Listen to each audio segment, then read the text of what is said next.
થઈ ગયું.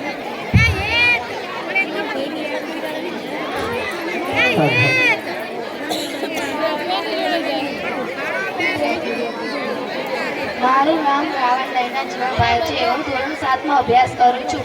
આજે હું તમને બાપ અને દીકરી વિશે કહીશ. અહીં ઉપસ્થિત મારા વડીલો તેમજ મહેમાનશ્રીઓને નૈના રાવણ તરફથી મા અને માતૃભૂમિને સૌથી પહેલા મારા વંદન. એ કદાચ પિતાએ આપેલા શ્રેષ્ઠ સંસ્કારોથી ગણી શકાય. આજે હું તમને પિતા વિશે કંઈક કહેવા માંગુ છું. આપણે સૌ જાણીએ જ છીએ, દરેક કવિઓ તેમજ લેખકોએ માતાને તેની માતૃત્વ આપી છે, પરંતુ ક્યાં પણ કે ક્યારે પણ પિતા વિશે ઉપમા આપવામાં નથી આવી કે તેના વિશે લેખ પણ લખવામાં નથી આવ્યા. બાળકો નાના હોય ત્યારથી મોટા થાય ત્યાં સુધી તેને માતૃપ્રેમ નિભાવે છે, પરંતુ આજ સુધી પિતૃપ્રેમ નથી આવ્યો. હું માતાનો વિરોધ નથી કરતી, પરંતુ પિતાનું મહત્વ કહેવા માંગુ છું. પિતા શબ્દ તો સૌ જાણે છે, પરંતુ તેનો મર્મ કોઈ જાણે છે નહીં. તો ચાલો આજે હું જણાવું. પિતા એટલે કે જેને એક મકાનને ટકાવી રાખવા માટે મજબૂત પાયાની જરૂર પડે છે, તે જ પ્રમાણે એક સુંદર પરિવારને ટકાવવા સાહેબ એક પિતાની જરૂર પડે છે. પિતાની હાજરી એક સૂરજ જેવી હોય છે. શું? પિતાની હાજરી એક સૂરજ જેવી હોય છે. સૂરજ ગરમ જરૂર થાય છે, પણ જો એ ન હોય ને તો અંધકાર છવાઈ જાય છે.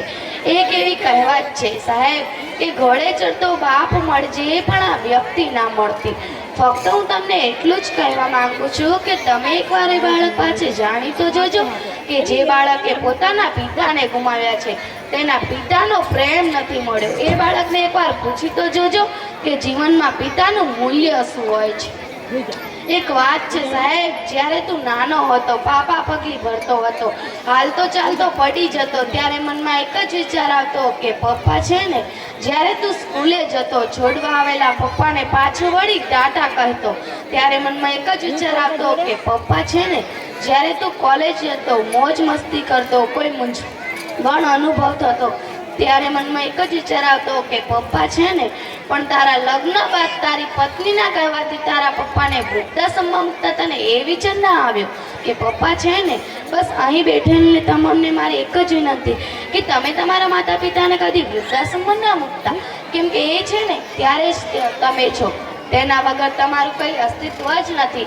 અને છતાં પણ જો તમારે જાણવું જ હોય ને સાહેબ કે પપ્પા વગર તમારી ઓકાત શું છે, તો એક દિવસ તમે જ શેરીમાં એકલા આંટો મારજો અને એક દિવસ તમારા પપ્પા સાથે આંટો મારજો. ખબર પડી જ જશે કે જે દિવસે તમે એકલા હશો ને ત્યારે તમને બોલાવવાની વાત તો દૂર રહી, પણ કોઈ તમારી સામું પણ નહીં જોવે. મા ઘરનું ગૌરવ છે તો પિતા ઘરનું અસ્તિત્વ છે.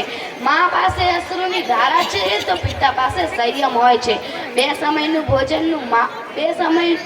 ભોજનની વ્યવસ્થા મા કરે છે ને તો જીવનભરના ભોજનની વ્યવસ્થા એક પિતા કરે છે.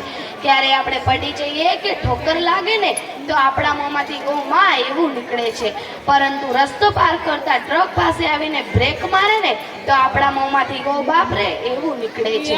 કેમ કે નાના નાના સંકટો માટે માતા યાદ આવે છે, પરંતુ મોટા સંકટો માટે પિતા યાદ આવે છે.